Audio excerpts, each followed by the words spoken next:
हे पहा, मस्त खमंग आणि खुसखुशीत तळणीच्या तिखट पुऱ्या झालेल्या आहे। एकूण एक पुरी मस्त फुललेली आहे आणि पुऱ्या अजिबातच तेलकट झालेल्या नाही। नमस्कार, मी कविताच टेस्टी फूडमध्ये सर्व खवय्यांचे पुन्हा एकदा स्वागत करते। आज आपण तेलाचे अजिबात मोहन न घालता आषाढ महिन्यात स्पेशल तळणीच्या तिखट पुऱ्या, ज्यांना बऱ्याच ठिकाणी तळणीचे धपाटे किंवा मसाला पुरी असेही म्हणतात, कशा करायच्या ते पाहणार आहोत। या पुऱ्या एकदा बनवल्या तर 7 ते 8 दिवस चांगल्या राहतात, अजिबात खराब होत नाही। तुम्ही या पुऱ्या मुलांना डब्याला किंवा प्रवासालाही नेऊ शकतात। आषाढ महिन्यात घरोघरी पुऱ्या, कापणे, धपाटे, रताळ्याच्या दशम्या, भोपळ्याचे घारगे करण्याची प्रथा आहे। कापण्या, धपाटे, रताळ्याच्या दशम्या यांच्या रेसिपी चॅनलवर मी आधीच अपलोड केलेले आहे। या रेसिपी खूप छान पौष्टिक आहे, तुम्ही एकदा तरी नक्की करून पहा। रेसिपी नेहमीप्रमाणे खूप साधी व सोपी आहे। भरपूर टिप्ससह संपूर्ण रेसिपी तुमच्याबरोबर शेअर केलेली आहे। कुठेही स्किप न करता व्हिडिओ पूर्ण पहा। चला तर मग या खुसखुशीत तळणीच्या तिखट पुऱ्या कशा करायच्या ते पाहूया। तुम्ही या चॅनलला अजून सबस्क्राईब केले नसेल तर जरूर सबस्क्राईब करा, ते निशुल्क आहे। यासाठी लागणारं साहित्य, इथे 2 वाट्या मी गव्हाचं पीठ घेतलेलं आहे। ही वाटी आहे ना, या वाटीनेच मोजून 2 वाटी गव्हाचं पीठ घेतलेलं आहे। 1 वाटी ज्वारीचं पीठ, अर्धी वाटी बेसन, हळद, लाल तिखट, धना जिरा पावडर, तीळ, कोथिंबीर, हिंग, कसुरी मेथी, मीठ। आणि पुरीसाठी आपल्याला वाटण करायचं आहे ना, त्यासाठी बघा ही एक 5 ते 6 हिरव्या मिरच्या घेतलेल्या आहे, जिरं, लसूण आणि ओवा। सर्वात आधी आपण पुरीसाठी एक छोटंसं वाटण तयार करूया। त्यासाठी हिरवी मिरचीचे ना असे तुकडे करून टाका, म्हणजे मिरची ना चांगली बारीक होते। त्यात जाड तुकडे ना तसेच राहतात। आणि ही हिरवी मिरची ना तुमच्या आवडीप्रमाणे तुम्ही कमी जास्त केली तरी चालेल। लहान मुलं तुमच्याकडे असेल तर थोडी कमी घाला मग मिरची। लसूण,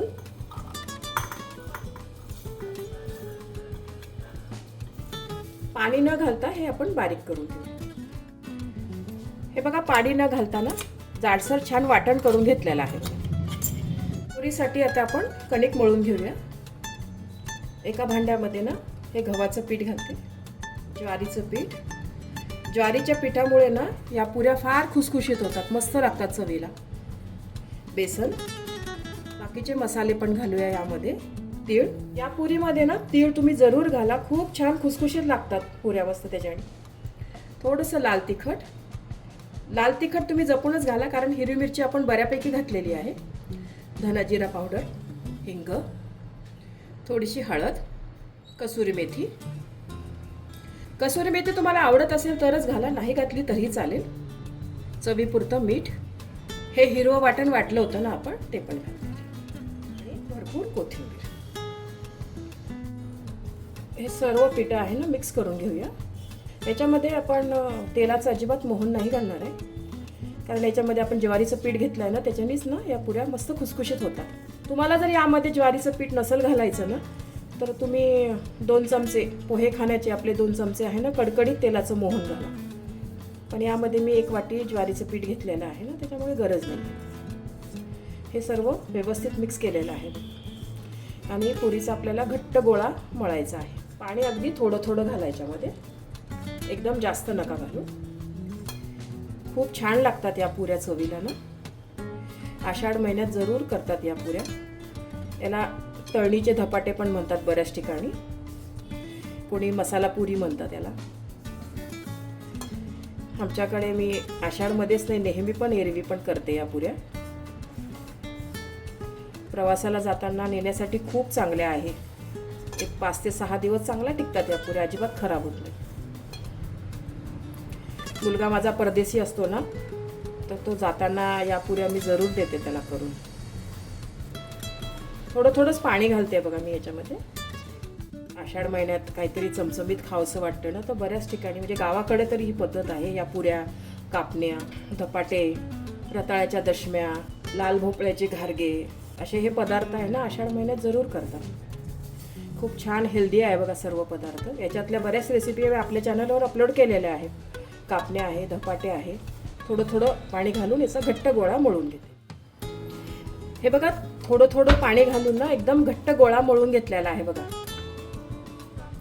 पातळ अजिबातच मळलेला नाही आहे. याला ना थोडंसं तेलाचं हात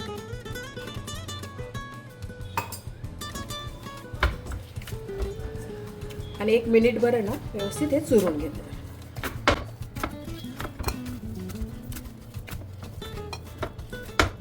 माझ्या सासूबाईंना या पुऱ्या नेहमीच बनवायच्या, खूप छान बनवायच्या. त्यांच्या पुऱ्या ना मस्त खमंग लागायच्या. आम्ही सोलापूर साईडचे असल्यामुळे आम्ही ज्वारीचा वापर ना जास्त करतो पदार्थामध्ये. बघा गोळा असा मळून घेतलेला आहे. हे पीठ आहे ना एक 10 मिनिटं रेस्ट करायला ठेवते मी. यापेक्षा जास्त ठेवू नका.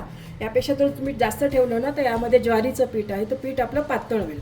एक 5 ते 10 मिनिटच फक्त रेस्ट करायला ठेवा. हे बघा 10 मिनिट झालेले आहे. पीठ आहे ना आपलं छान मुरलं आहे बघा व्यवस्थित. आणि आधीपेक्षा ना थोडंसं पातळ पण झालेलं आहे बघा. यासाठी सांगते मी, पीठ आहे ना तुम्ही जरा घट्ट मळा. याच्याने छोटे छोटे गोळे करून घेते मी. असं छोटे छोटे गोळे करून पुऱ्या लाटणार आहे. तुम्ही एक मोठी पोळी लाटून वाटीने कापल्या तरी चालेल. खरं सांगू माझा असा अनुभव आहे, जे वाटीने आपण पुऱ्या कापतो ना त्या पुऱ्या आहे ना जास्त फुगत नाही बघा. त्याचे काट आहे ना वाटीपुढे थोडेसे दबले जातात. तुम्हाला पण असंच वाटतं का? हे नक्की तुम्ही मला कमेंट्स करून सांगावं. मी शक्यतो ना असेच गोळे करूनच पुऱ्या करते. जास्त पण एकदम पुऱ्या लाटून नाही ठेवायच्या. एक 10-12 लाटल्या ना लगेच तळून घ्यायच्या. आता आपण या पुऱ्या लाटूया. या गोळ्यांना ना थोडंसं तेल लावून घ्या.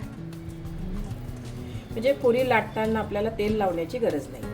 आणि या पुऱ्या आहे ना आपल्याला तेल लावूनच लाटायच्या आहे. पीठ अजिबात लावायचं नाही. आता आपण याच्या पुऱ्या लाटून घेऊ. कढईमध्ये ना तेल गरम करायला ठेवलेलं आहे बघा मी. आणि आता आपण पुऱ्या पण लाटून घेऊ. पुरी तुम्हाला जाड पातळ कशी पाहिजे आहे ना तसं तुम्ही लाटू शकता. पुरी तुम्हाला जर मऊ पाहिजे असेल ना तर थोडंसं जाड लाटा. आणि खुसखुशीत पाहिजे असेल तर मग मीडियम लाटा पुरी. आणि जरा खस्ता कडक पाहिजे असेल तर पातळ पुरी लाटली तरी चालेल. मी मीडियम लाटलेले आहे बघा. खुसखुशीत पुऱ्या पाहिजे मला. आपण आधी तेल लावून घेतलं होतं ना तर आता मला तेल लावायची पण गरज नाही आहे बघा. छान मस्त पुऱ्या लाटल्या जात आहे. आणि गव्हाचं पीठ वगैरे अजिबात लावू नका तुम्ही. त्याच्याने काय होतं, पुरी एक तर लवकर करपते आणि तेल पण खराब होतं मग आपलं. हे बघा मी 10-12 पुऱ्या लाटून घेतलेल्या आहे. आता आपण ह्या तळून घेऊया. तेल पण गरम झालेलं आहे बघा कढईमधलं. थोडासा गोळा टाकून बघते मी आधी. हे बघा गोळा कसा छान असा लगेच वर आला आहे ना तर तेल तुमचं परफेक्ट गरम झालेलं आहे. आता आपण पुरी तळूया. पुरी आहे ना तुम्ही मीडियम गॅसवरच तळा. फुल गॅसवर पण नका तळू आणि बारीक गॅसवर पण नका तळू. फुल गॅसवर तळली ना पुरी लगेच लालसर होईल आणि आतनं कच्ची राहते. आणि बारीक गॅसवर तळली ना तर मग तेलकट होते पुरी.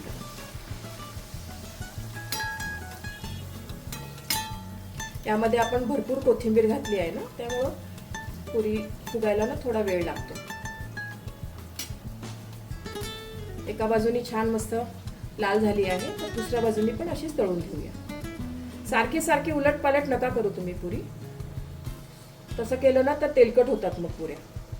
एक बाजू तळून झाल्यावरच मग दुसरी बाजू पलटून तळून घ्या. पुरी बघा मस्त छान मस्त फुगली आहे बघा. अजिबात तेलकट होत नाही या पुऱ्या. मस्त खुसखुशीत होतात.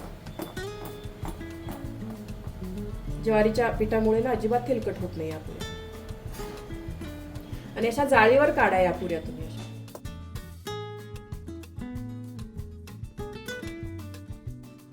किती सोप्या आहे बघा या पुऱ्या करायला. आपली इच्छा झाली ना तर आपण लगेच बनवू शकतो. अगदी घरातले साहित्य घेतलेले आहे बघा. बाहेरनं काही सुद्धा आणलेलं नाहीये.